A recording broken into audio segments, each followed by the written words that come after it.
Hi, everybody. Thanks for sitting down with us today. We appreciate it. It's good to be with you again. If you'll look at that smiling face on the screen, you'll notice we're with Mr. Craig Morley, who is smiling as usual. Now, we have to understand, while Craig is an active real estate appraiser in 3 states, active state certified general real estate appraiser in 3 states, he is also a sitting member of the Appraisal Standards Board. However, he is not here today in that capacity. This is not official. This is just Craig. Craig is active on the national level through NAR, through the National Association for Appraisers. He's a former chair of the Utah Appraisal Board, and he consults with the board, Utah board, as well as other boards throughout the United States. So Craig has a national reach, a national influence. But again, he is not here in this podcast as a member of the ASB. He's a member. He's here simply because he's an active real estate appraiser with a national reach. So that said, Craig, how are you this morning? I'm doing very well, Tim. How are you? Oh, I'm fine. Thank you very kindly. Appreciate it. Today is one of those rare cold days in Florida. The temperature's getting down all the way into the 60s. So we're a little bit uncomfortable here this morning. Normally, we're looking at the high 70s this time of the year. Well, we may catch it. It's paradise. Down in our neck of the woods, we're pushing 60. So, gee, we're almost the same. All right. All right. Good. Well, humidity and somebody. Beautiful ocean front. Well, we have plenty of humidity, and the ocean is out there, but I don't get to spend much time at the ocean. So, Craig, it's good to be with you, and as always, my best to your family. Now, unfortunately, we have to get down to some business. So let's get down to some business.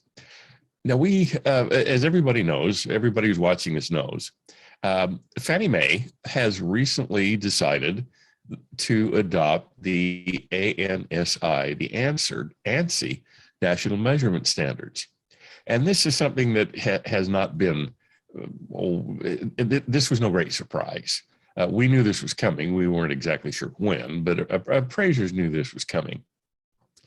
And it's probably wise on Fannie's part to have a standard of measurement because, again, Fannie deals with properties all over the country, and it needs to have a consistent base, as it were. So it's saying, okay, appraisers, you're going to measure to ANSI standards.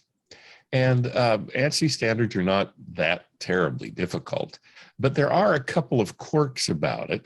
One of the quirks is not measuring necessarily open areas. For example, if you've got a stairway between floors, you would measure the living area of one of those floors as part of the living area, but then the empty space that the staircase occupies would not be living area on another floor. Then there's the issue of 7 feet. And if a ceiling is not at least 7 feet above the floor, then ANSI says, no, we're not going to count that. And then you have the issue of pitched roofs. And in many cases, especially in older homes, especially in the Northeast, you have a lot of attic rooms or upper story rooms that have steeply pitched ceilings. Whereas ANSI said, well, in that case, the floor space from the 5-foot level downward doesn't count as living area.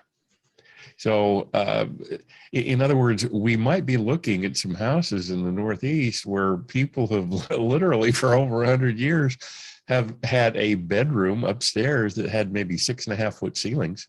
And the roof is so pitched that a twin bed just fits in that room, but it fits in that room just nicely, and folks think it's a bedroom. And Fannie Mae is going, ANSI, therefore Fannie Mae is going, no, we're not going to count that space. So let's talk about the issue of ANSI measurements.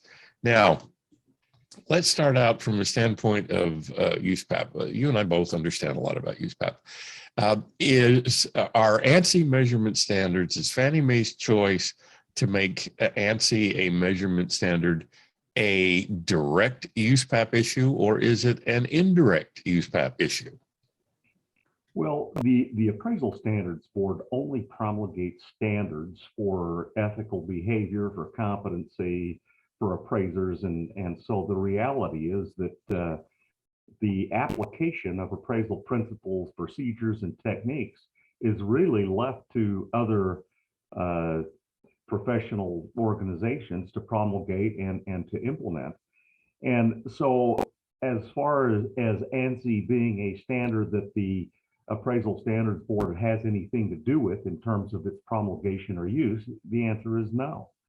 But again, I'm careful not to be representing the Appraisal Standards Board, but I think you recognize that we have an obligation to be competent to employ those techniques and principles that are required to produce credible assignment results.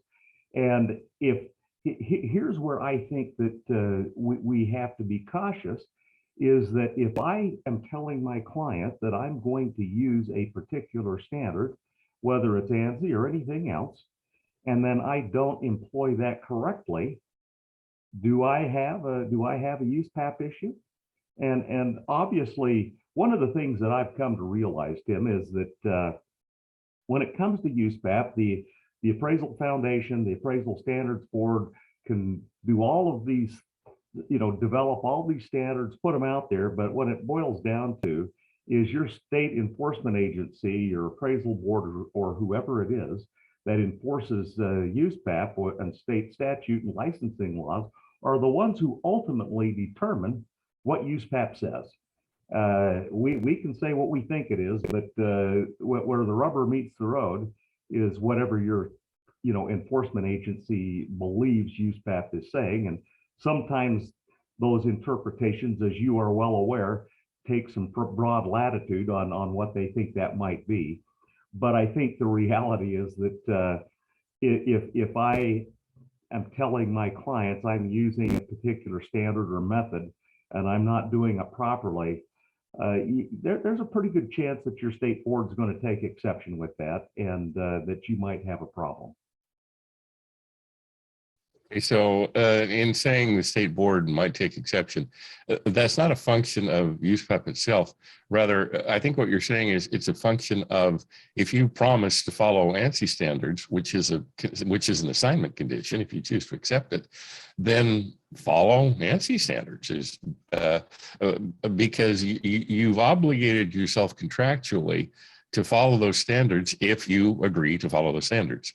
And the state board is probably going to enforce that contractual obligation. Is that basically what you're saying? Yes, that's exactly it.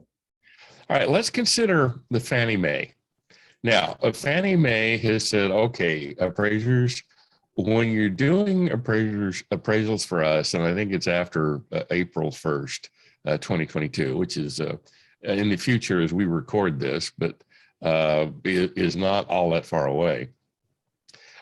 Fannie is the only one who has accepted these standards. Freddie has not, VA has not, FHA has not, VA has not, USDA has not, etc. So Fannie is the only one that's mandating we follow USPAP standards. So that leads to two questions. The first question is, do you think the other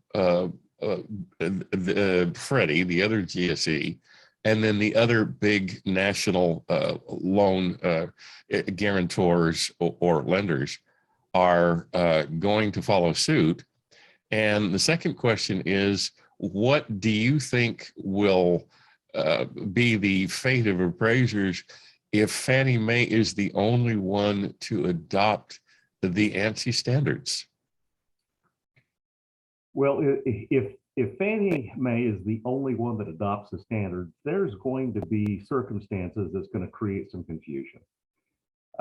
So my hope is that either all of them accept it or none of them do. I understand the idea of having a standardized way of collecting information about a property as being something that's desirable, and I support the idea.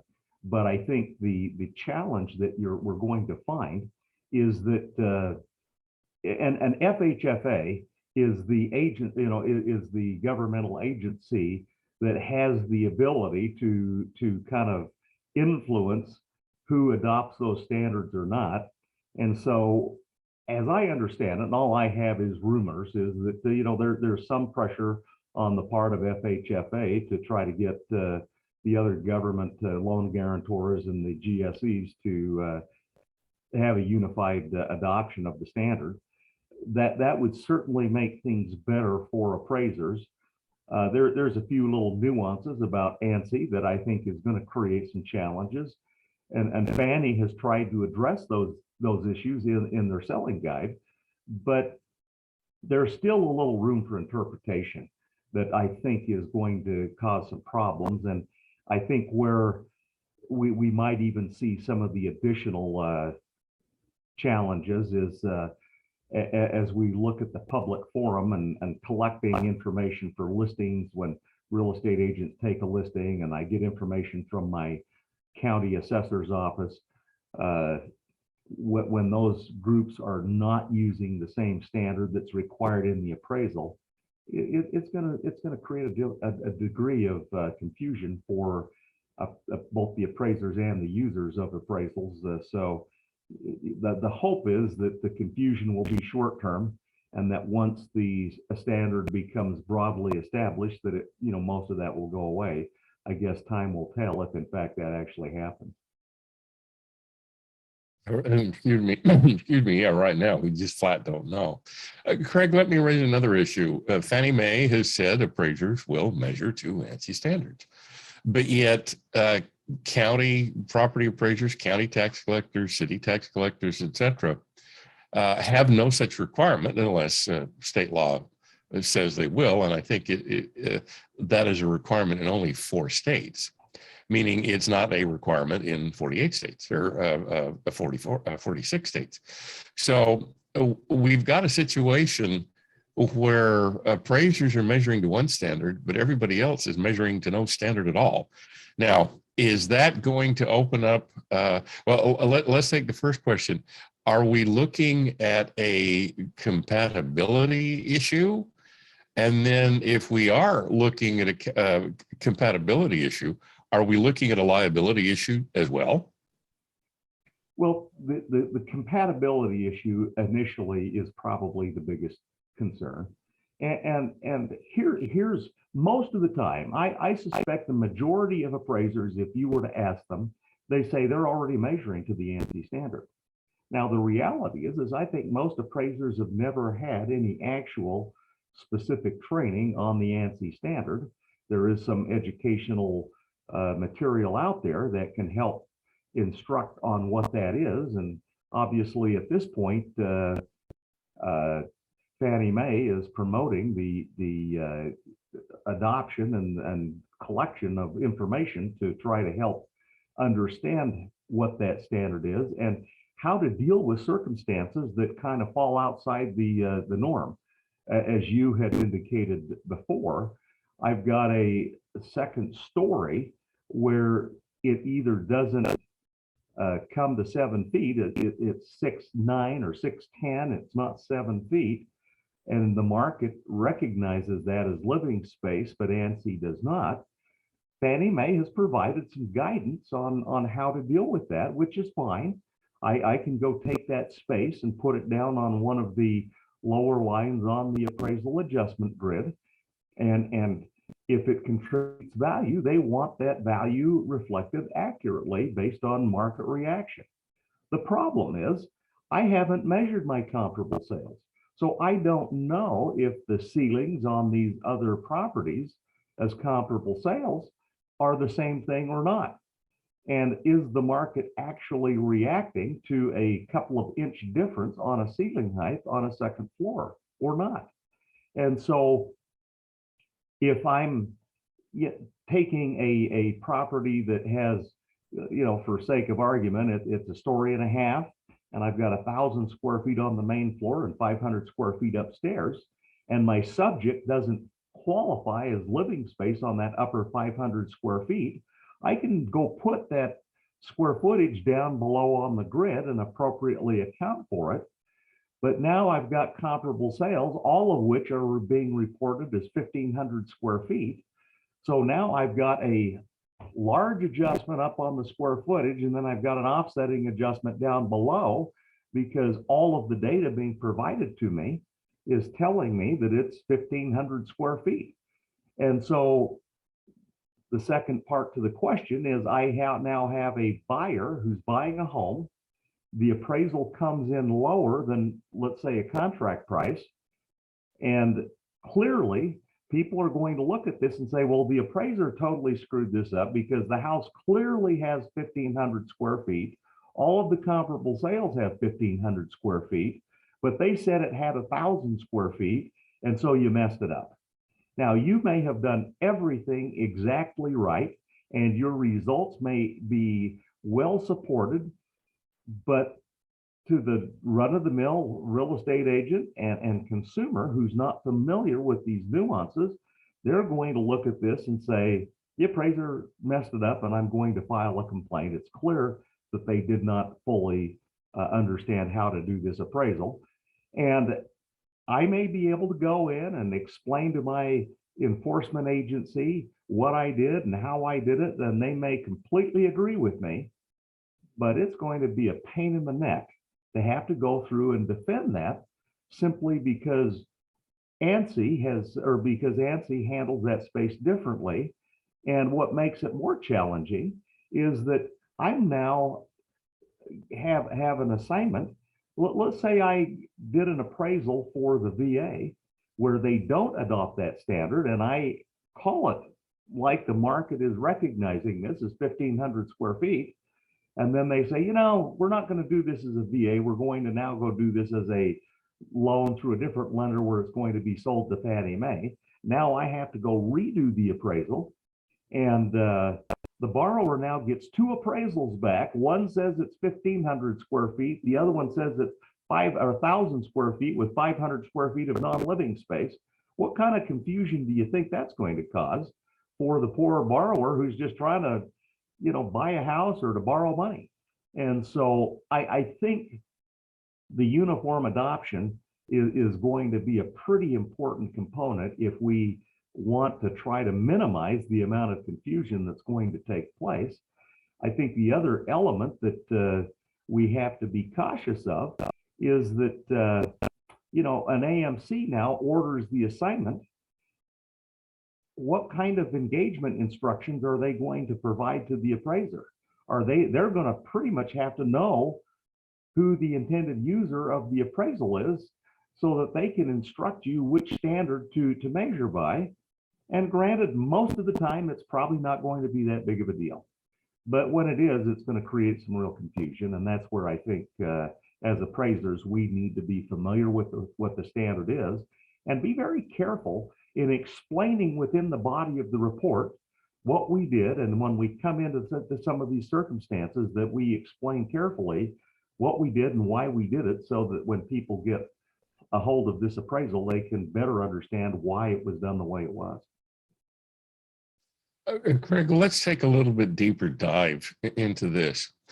So the appraiser who is going to measure the subject is going to be able to measure it to ANSI standards, the square footage that might not, that otherwise would not be measured under ANSI standards can still be given credit in the appraisal. The appraiser would just enter it on another line.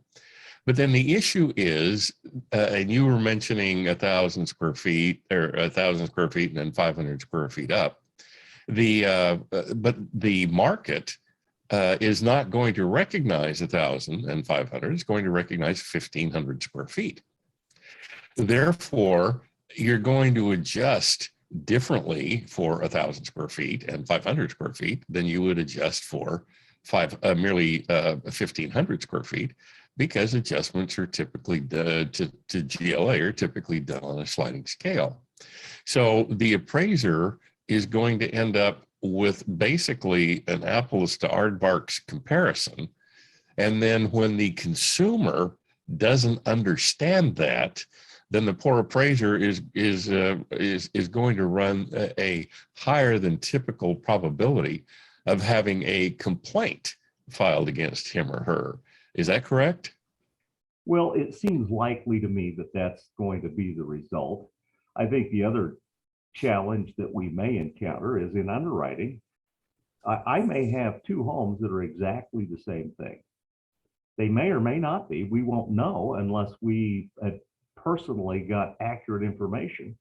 But let's say in this illustration that we've used, I've got homes that are the same style, they're the same design, but I know that the subject has a second floor where all or a portion of that space doesn't qualify as living space. So I put it down on a lower line. And now I've used my comparable sales that are being reported by either public records or the MLS. And I do everything correctly.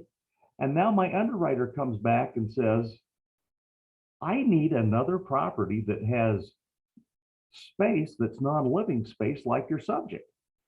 Well, how do I know that?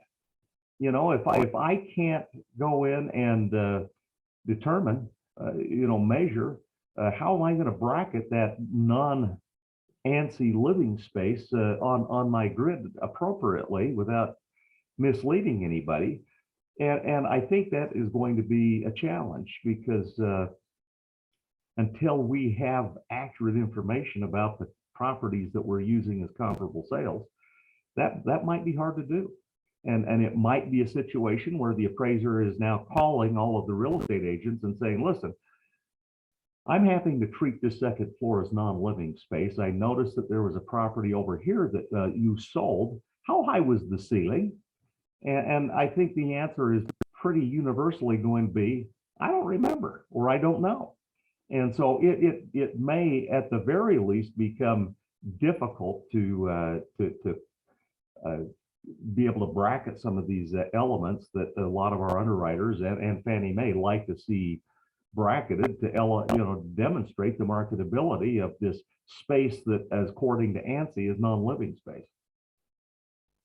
All right, let's consider what is probably, quite frankly, a real world situation, and the ramifications for the appraiser of that situation.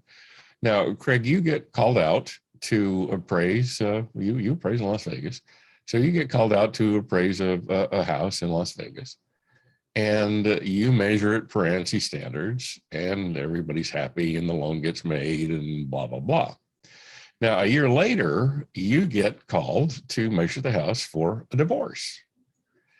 And because the divorce is the appraisal report is not going to a GSE, you measure it in more traditional ways. And then you compare it to the Clark County public record, which is where you're going to get the measurements for your comparables.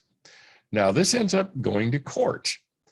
And because both the husband and the wife have copies of both the appraisals, the one you did for the loan and then the one you're doing for the divorce, and the appraisals for the same house, 6 months apart, have different square footages, potentially significantly different square footages.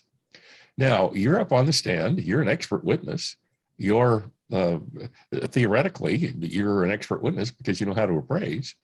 And the other attorney, the other side's attorney, has copies of both appraisals and gets you up on the stand, and you swear to tell the truth, the whole truth, and nothing but the truth, etc.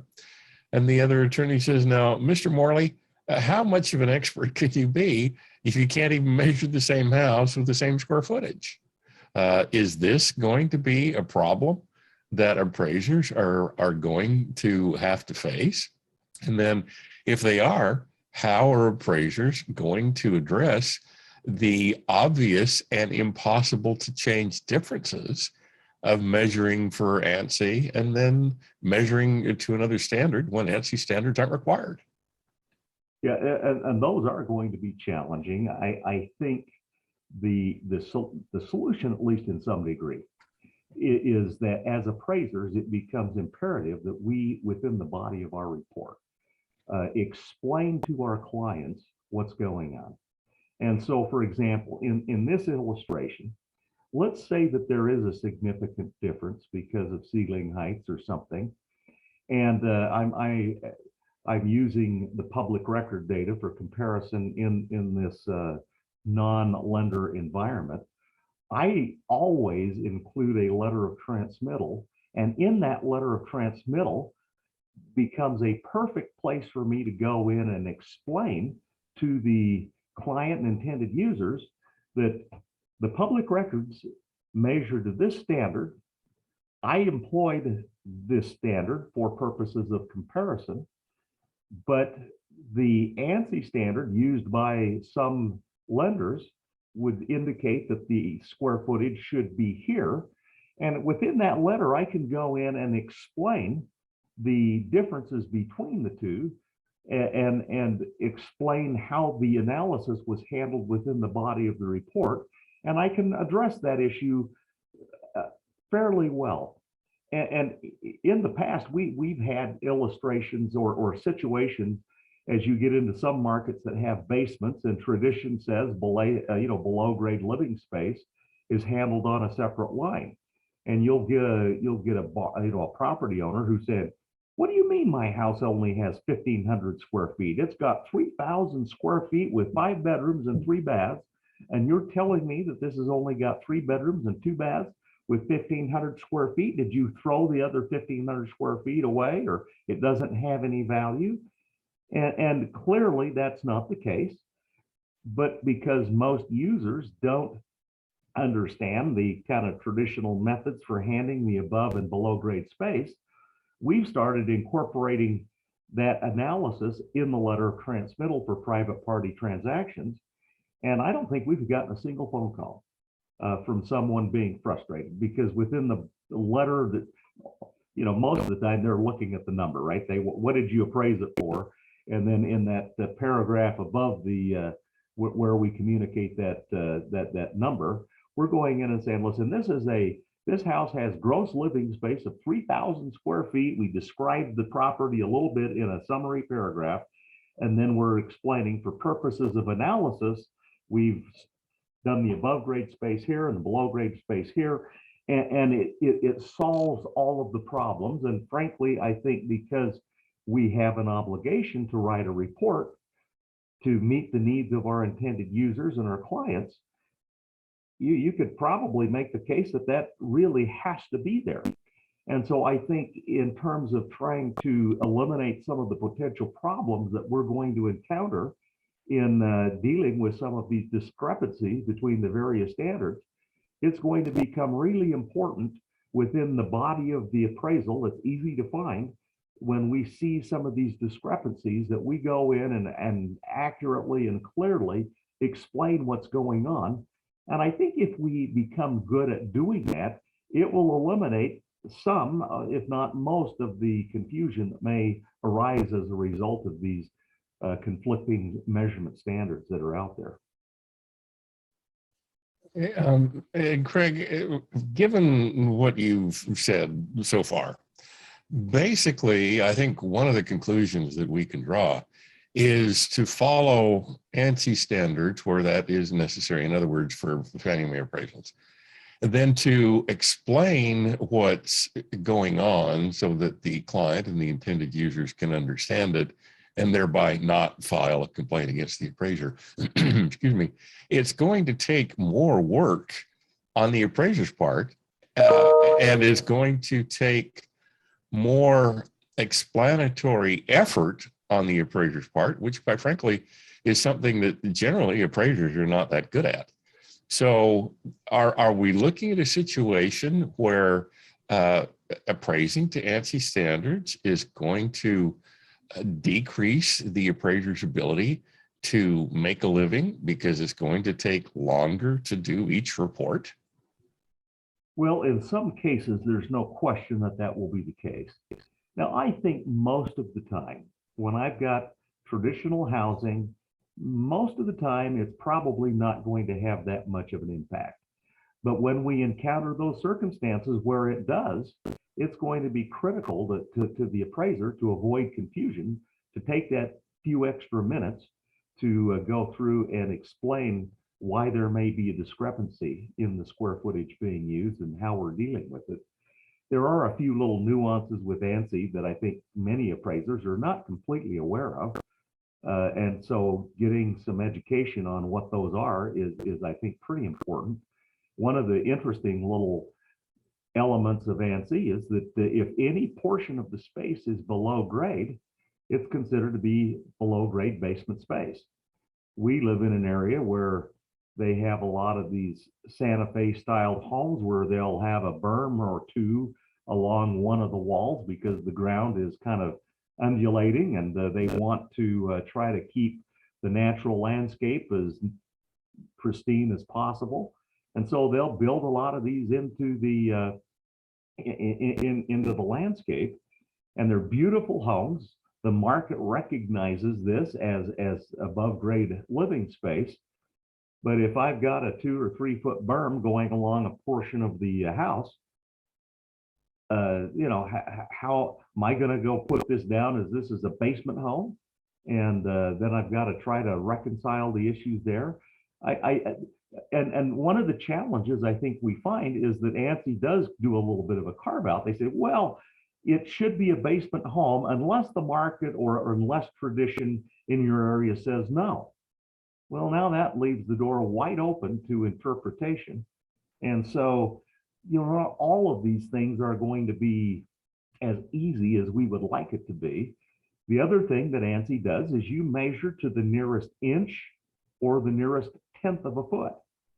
And on the surface, that sounds great. You know, let's be precise. Let's measure these properties accurately, except it may not be practical in many cases to be able to be that precise, because I've got shrubbery growing around the house, or I've got design elements around the house to where you know, we traditionally measure to the outside walls. Well, that's not exactly the ANSI standard. You're supposed to be going to the outside of the foundation or the outside of the stud. And so if I've got an inch or two of foam on the outside of the stud, now I'm trying to estimate where the appropriate standard, you know, where do I measure, and is this wall coming across really 12 feet, or is it 12 feet 3 inches? And then I go to the inside and try to measure. And this idea of going to the nearest inch in theory sounds great. It is what it is. Let's just measure it that way. But in practice, it implies a level of precision that may not be achievable in, you know, by us out here trying to work your way around all of the stuff you have to and trying to measure a property. And so I think the concept is good. I suspect that when we encounter these situations where there are obstructions, it may be a good idea to explain within the body of my appraisal that said, listen, I've measured to the ANSI standard, but in this case, I had to round a little bit because I could not precisely identify the outside areas as required by ANSI. So I've done the best I can, and this is what I've done. But there's going to be some discrepancies between public records, what I'm measuring, and frankly, if another appraiser comes out and measures it, it's probably going to be a little bit different than what I've got just due to rounding, unless the house is a square box. And so I think, you know, the objective is to try to get better, more, you know, I think according to Fannie Mae, we want reproducible results. And in concept, that sounds wonderful. In practice, it's just not going to be achievable, you know, for many of the properties. And a lot of the properties that we're dealing with, you've got design elements with little design pop outs around, and to try to create some dimension to the elevation of the home. And so now I've got to try to figure out where is the ending point that I should measure to, so I am correctly measuring the ANSI. And you know, it's going to be more challenging, I think, for many of us than we think it ought to be. And at the end of the day, you know, I've done this. I think over my career, I've probably measured over 10,000 properties. And I find an inch or two difference on a measurement doesn't have a material impact on value. And for those appraisers out there that are adjusting to the square foot, you may want to step back and rethink how you're handling it, because the reality is that we're just not that precise. You know, we're doing our best estimate on what this should be, but it's not as precise, and the precision that I think some would like to see occur is just not going to be achievable in a practical way.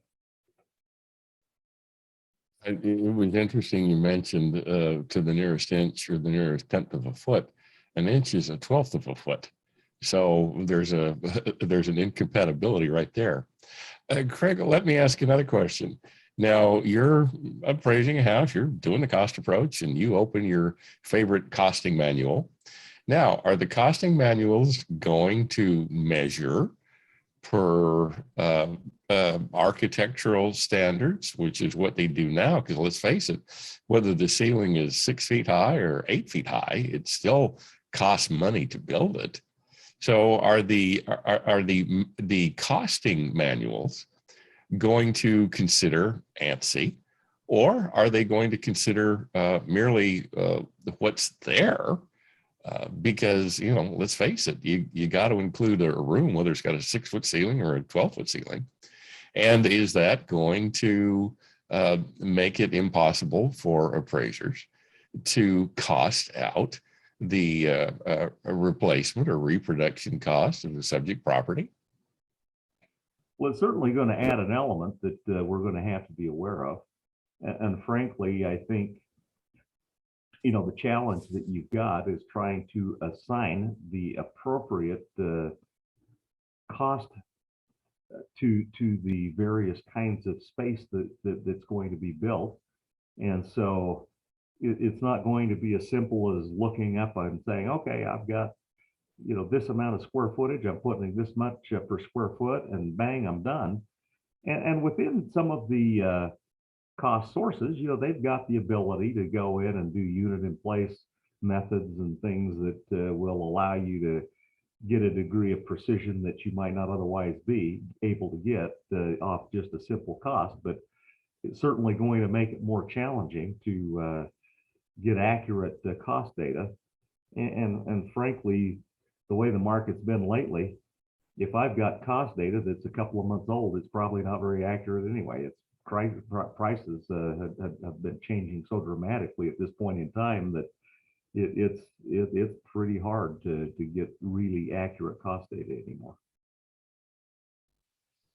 Okay, relative to size and cost data, there are apps out there that will happily take all sorts of pictures of the inside of the house and then measure the house for you, get square footages of the house. Now, are those apps measuring to builder standards? Are those apps measuring to ANSI standards? Or are those apps measuring to the standards that the software engineers build into the software? Well, they're most certainly measuring to the standards that the engineers that build into the software. It's just, as appraisers using those applications, we will want to know what that standard is. And I've used a few of these different apps. There's a couple of those that are very good. Class Valuation, I think, has probably the best system for measuring these things, and it's pretty accurate. There's some other applications out there that I've used. They're pretty good, and that you get some pretty nice results back, but they're not perfect. And where I've found the challenges is that when you've got a typical home, these apps are very good. When the more complex the property becomes, the less reliable, you know, these apps tend to be. And one of the things that I found is that in order for these apps to work properly, you've got to have good light, and you need to at least not have so much clutter that you can actually go in and find corner points in the house and stuff like that. And so these apps will work, I think, on a lot of properties, but they may not work on every single one. And so, and some of the ones that I've used, boy, the results just look magnificent. But as I go look at the actual property, the results pretty accurate, but they're missing a foot here or there. And when you go look at it, things don't line up exactly right. And the ones I've done, it turns out that some of the errors are pretty much offsetting. And so The actual results are pretty close, but the layout doesn't get the jogs exactly right, and so they're not 100%. And again, it's just the nature of the technology that we use, is that there's some element of error that you're going to find in whatever measurement method we use. The old schoolers who are using the tape, you go hook the tape on the end of the wall and you pull it across, and if it's a long wall, you've got a little sag in the tape. Are you accounting for that? If I'm using a laser and if I'm not measuring precisely level, you can have some variance in the measurement. Am I accounting for that? And sometimes you're standing on tiptoes trying to reach around a bush to try to measure, some level there, and you can't tell how good you are. And I'll measure it 2 or 3 times and end up with, an inch or so variation on how you've measured it. And so there's going to be some level of imprecision in just given the nature of what we do. And I think realistically, as an appraiser, it's important for us just to be aware that those inconsistencies are going to exist. And it may be well to explain to our clients, especially if we see discrepancies in what public records or MLS is showing, that we might want to take the extra minute or so to explain those discrepancies and clarify what it is we did and how we did it, just to avoid the confusion.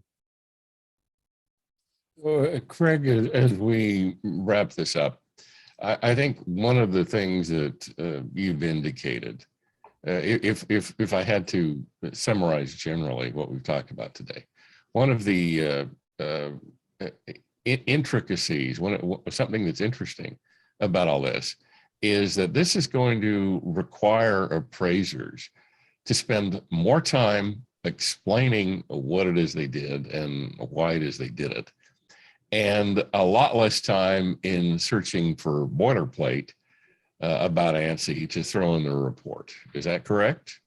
I think that's what I'm going to be doing, is trying to dump the boilerplate and provide the extra descriptions on what we did and what we didn't do, in effort to try to make sure we can communicate as clearly as possible and avoid the possibility of having people being upset with me because it's different than what they thought it should be based on public records or some other source where they get that information. Craig, thank you. I want to thank you for your time. I want to thank you for your expertise. And I want to thank you for your constant commitment to real estate appraisal. I know how much time it takes to do what you do. And but I know that you make up for that because you've stopped sleeping between midnight and 6. So we want to thank you for your sacrifice. So Craig, before we sign off, anything else that you need to bring to our attention?